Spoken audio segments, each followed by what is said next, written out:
Okay, welcome to our first vlog. Today I will show you the materials to be used for our chicken coop, the cage of our chicken. This is Randy. Greg is not here. They will make the cage tomorrow.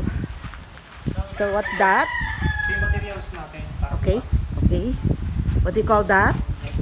What's this? Steel matting po. Steel matting. This is a steel matting. And ito po yung straight wire. For what? Sa flooring, lalagay po natin dito. Where? Dito po. Flooring. Opo. Siyempre, And then, sasapin natin. okay, why do we need that bed? Para sa cage po ng chicken. The cage will be that one. Yes po. Okay, the lower lang, on the upper what? Ito po ng buong to. Ang gagawin natin cage. Okay, so one cage lang. Opo. With how many chickens? 20 pieces. Chicks. Okay. 20 chicks. And then, Ito yung picture po para sayang this light, Randy, make use of this. Gawin natin lights for here. This one, di ba? Opo. And then what's that for? Pintura po.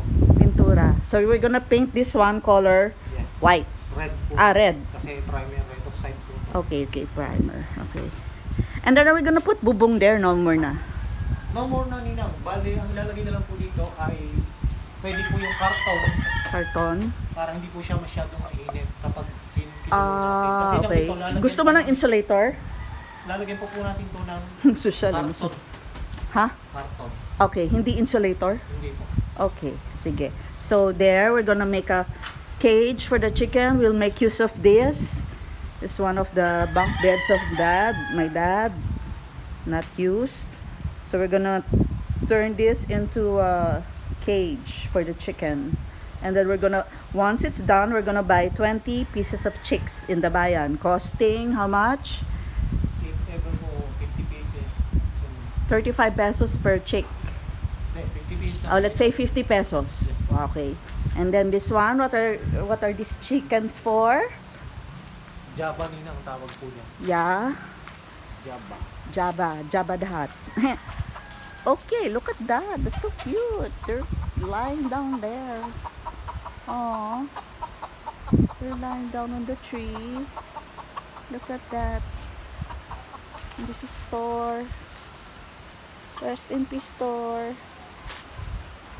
Okay. This one, what's our project for these chickens?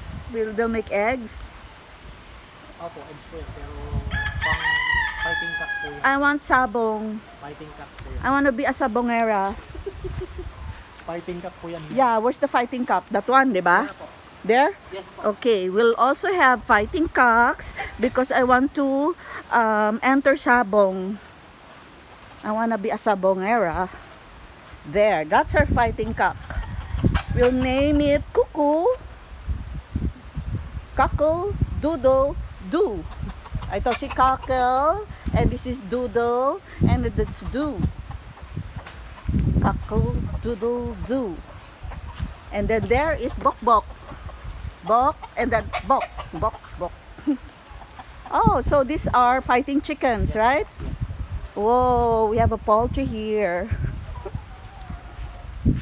Di ba dapat triangle yung ano nila? Hindi, yung triangle yung sinasabi ni Ninang, yung PT po ang tawag doon. What's that? PT. Pwede pong humapon doon ng manok. Oh. Kaya nga po sana gagawin natin ni Greg, kaso po, Ah. materialis ang kulang.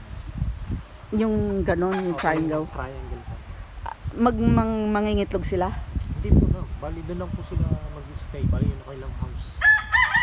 Even umulan, umaraw, yun ang doon sila. Hindi sila nangingitlog? Hindi po. Ang nangingitlog po ay yung babae. So ito hindi rooster pala to. Opo. So panay boys to. Opo. Mga boys, mga sabong, pang sabong ko to. Patabain natin to. Papasok ako sa sabong. You're so noisy. Pag December yan ang, Alin? yan lahat. December, lilitsunin namin kayo. Lechon kayo sa December.